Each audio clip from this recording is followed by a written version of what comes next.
Hello students, आज का जो हमारा वीडियो रहेगा वो है फ्लेमिंग्स राइट हैंड रूल। अगर इन जनरल कहें तो फ्लेमिंग के दाएं हाथ का नियम। अगर इसे ध्यान से देखें, बिल्कुल वही थियोरेटिकल अप्रोच है इसमें। अगर देखते हैं जो हमने उसमें पढ़ी है लेफ्ट हैंड रूल। इस फिगर से इसे समझने की कोशिश करते हैं। लिखा हुआ है, क्या कहता है फिगर। हम इन जनरल पहले लैंग्वेज तो ये कहती है कि सबसे पहले हम हाथ को ऐसे अरेंज कर लें कि ये वाला thumb, this finger and this finger are perpendicular to each other. Like अगर हम यहाँ पे देखें तो ये तीनों 90 एक दूसरे के परपेंडिकुलर हैं। जैसे अगर हम इसे कहें कि एक्स एक्सिस है, ये जेड एक्सिस है, वाई एक्सिस है, तीनों एक दूसरे के परपेंडिकुलर होते हैं। तो ये बिल्कुल उसी तरह हमने तीनों को परपेंडिकुलर कर दिया। तो इसमें कहता है यदि चालक की दिशा अंगूठी, अगर किसी चालक को हम चुंबकीय क्षेत्र में गति कराते हैं तो उसमें प्रेरित धारा उत्पन्न हो जाती है। इससे पहले वीडियो में हमने कहा था फैराडे के नियम, जिसने प्रेरित विद्युत वाहक बल के बारे में बताया था, प्रेरित धारा के बारे में बताया था, और हमें बताया था प्रेरित विद्युत वाहक बल, प्रेरित धारा और लेंज लॉ भी हमने वहां पे पढ़ा था। तो अगर यहाँ देखें तो चालक की गति अगर इस दिशा में है और चुंबकीय क्षेत्र उसके लंबवत दिशा में है, तो चालक के अंदर जो प्रेरित धारा उत्पन्न होगी वो ऑलवेज ही तीसरी डायरेक्शन में होगी।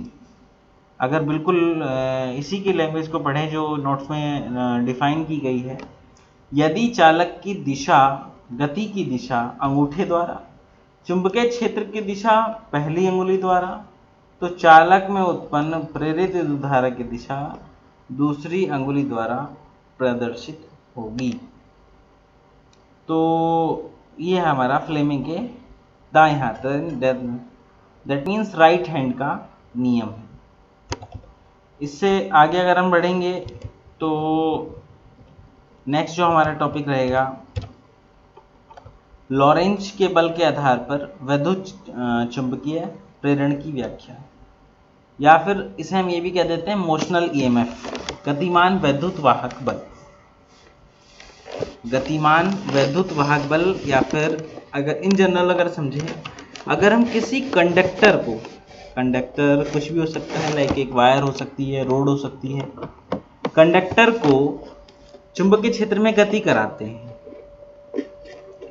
तो चुंबकीय क्षेत्र में जब हम किसी कंडक्टर को गति कराते हैं तो उस पर जो बल कार्य करता है वो हमारा मोशनल, उस पर एक बल कार्य करने लगता है, और उसमें जो ईएमएफ होगा दैट इज मोशनल ईएमएफ। तो जो बल कार्य करता है वो हम पहले ही भी पढ़ चुके हैं कि कंडक्टर अगर चुंबकीय क्षेत्र में गति करता है तो उस पर एक बल कार्य करने लगता है। तो उस चुंबकीय क्षेत्र में गति के कारण ही उसके अंदर एक ईएमएफ भी डेवलप हो जाता है, जिसे हम मोशनल ईएमएफ कहेंगे। तो इसके लिए हमने एज्यूम किया कि हमारा ए बी एक चालक जिसकी लंबाई एल हमने यहाँ लिखी हुई है, बी चुंबकीय क्षेत्र में गति कर रहा है।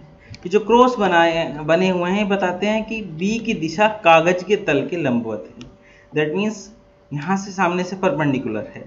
अगर ड्रॉ करके दिखाएं, जैसे मान लेते हैं ये कागज के लंबवत का मीन्स, कलर मैं ले लेता हूँ एक, this okay, like this 90 degree बाहर की तरफ। तो इस टाइप से इसकी दिशा हमें दी गई है।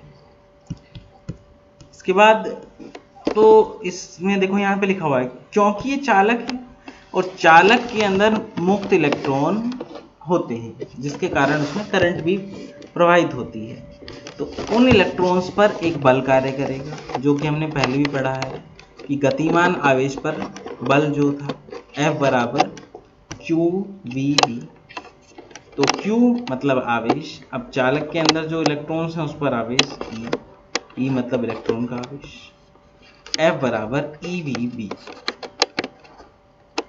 EVB यहाँ पे हमारा, इसे हमने इक्वेशन ली। अब बल की दिशा क्या होगी ये हमें देखना है। तो बल की दिशा के लिए हम लेफ्ट हैंड रूल यूज करेंगे फ्लेमिंग का।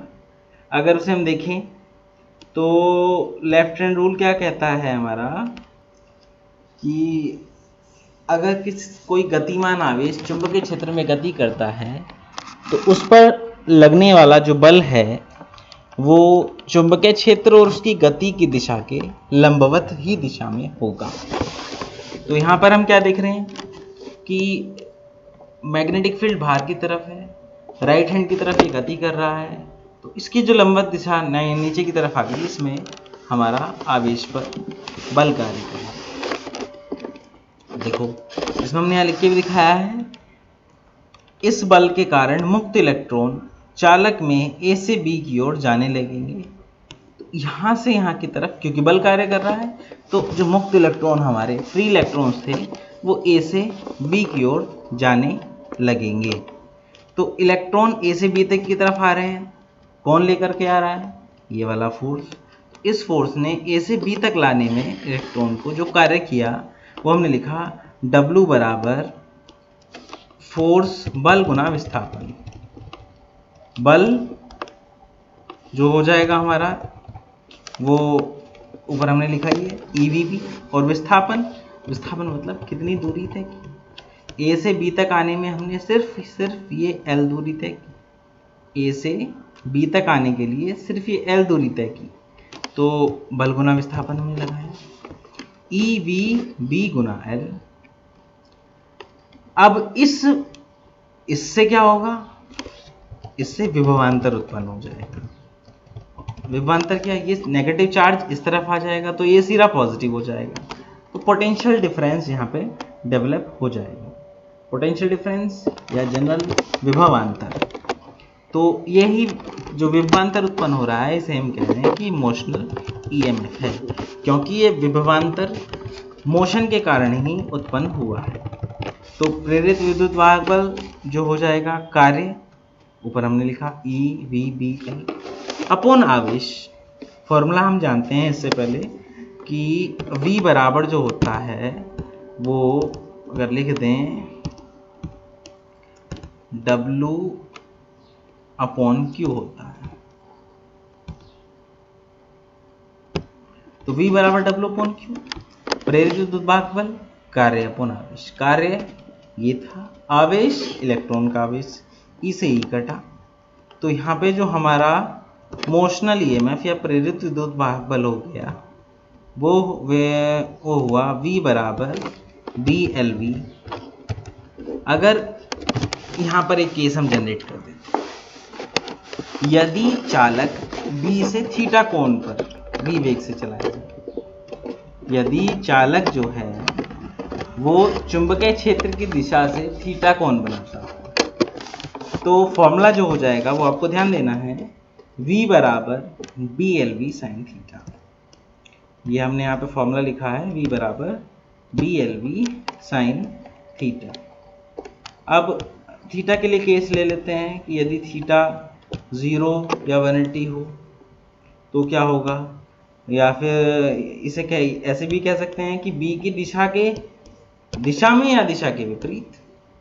इस केस में हमारा ये जो फैक्टर है साइन 0 भी 0 होता है, साइन 180 भी 0 होता है। दैट मीन्स दोनों ही केस में 0 हो जाएगा, और V 0 होने का मतलब है किसी प्रकार का मोशनल EMF या फिर इसे हम कहें प्रेरित विद्युत वाहक बल उत्पन्न नहीं होगा। V के मान हो जाएगा 0। दूसरा, यदि गति रुक जाए। अब अगर हम ध्यान दें, गति रुकने का मतलब है उसकी वेग ही नहीं है कुछ भी, V का मान 0 हो गया, स्थिर अवस्था। अब इससे पहले जब हमने डिस्कस किया था कि हम प्रेरित या फिर फैराडे के नियम को हमने पढ़ा था, उसमें हमने EMF को डिस्कस किया था, तो हमने कहा ये EMF तब तक ही उत्पन्न होगा जब तक फ्लक्स में चेंज होता रहेगा। अब अगर रुक जाएगा तो फ्लक्स में ही चेंज नहीं होगा, इस वजह से इसमें प्रेरित विद्युत वाहक बल भी कोई उत्पन्न नहीं होगा। अगर V 0 होगा तो बल भी कार्य नहीं करेगा, इलेक्ट्रॉन नहीं आएंगे। तो बेसिकली मोशन में होना ऐसे जरूरी है। अगर आगे बढ़ें तो यहाँ पे दो केस हमारे आए जब मोशनल ईएमएफ 0 रहा, कि या तो एंगल थीटा 0 हो या 180 हो, या फिर हमारी वेलोसिटी जो हो, वेग हो, वो 0 हो, तब भी हमारा मोशनल ईएमएफ 0 हो जाएगा। नेक्स्ट जो हमारा टॉपिक रहेगा वो है प्रेरित विद्युत वाहक बल, प्रेरित वैद्युत क्षेत्र, इंड्यूस्ड इलेक्ट्रिक फील्ड। क्योंकि ये पोटेंशियल डिफरेंस डेवलप हुआ तो उसके कारण एक प्रेरित वैद्युत क्षेत्र भी डेवलप होगा, इंड्यूस्ड इलेक्ट्रिक फील्ड भी डेवलप होगा। प्रेरित वैद्युत वाहक बल अभी हमने ऊपर ही लिखा V बराबर BLV, जहां पे B चुंबकीय क्षेत्र, L length of conductor, conductor की लंबाई, चालक की लंबाई, V वेग, चालक का वेग भी कह सकते हैं। तो ये हमने नीचे लिख दिया। हम जानते हैं वोल्टेज बराबर या पोटेंशियल डिफरेंस बराबर E इंटू L, ये फॉर्मूला हमें वेल नोन है। तो V की जगह हमने BLV रखा, EL एज इट इज रहा, L से L कैंसिल हुआ, तो प्रेरित वैद्युत क्षेत्र जो हमें मिला E बराबर B into V, B into V जहाँ पे हमारा वेग है। तो आज की वीडियो में हम इतना ही रखेंगे। आज हमने इस वीडियो में बहुत ही इम्पोर्टेंट ये मोशनल ईएमएफ वाला टॉपिक डिस्कस किया। आई होप ये टॉपिक आपको क्लियर हुआ होगा। इसे बार बार देखें वीडियो को, अगर नहीं समझ में आता है तो एक से ज़्यादा बार देखें। कॉपी में बिना लिखे अगर आपको समझ में आ जाएगा, ऐसा अगर आप मन में सोचते हैं तो बिल्कुल नहीं आने वाला है। अगर आपने अपने हाथ से नहीं लिखा, इसे नोट्स नहीं प्रिपेयर किए, तो नहीं समझ आएगा, फेल होने की पूरी संभावनाएं हैं। तो इसे आप कॉपी में लिख लीजिए, नोट्स प्रिपेयर अपने करते रहिए। जब तक आप खुद से नहीं लिखेंगे तब तक समझने की संभावनाएं भी न्यूनतम हैं। समझ में आएगा भी, पर वो रिटेन नहीं रह पाएगा। रिटेन का मतलब है मेमोरी में रहेगा नहीं, सेव नहीं रहेगा। तो सेव करने के लिए आपको इसे लिखना पड़ेगा। सभी नोट्स को बनाते रहिए, जितनी भी वीडियोस आपको भेजी जा रही हैं उन्हें नोट्स बनाते रहिए, तभी इन वीडियोस का बेसिकली फ़ायदा है। ठीक है, तो आज की वीडियो में इतना ही रहेगा। पढ़ते रहिए। All the best.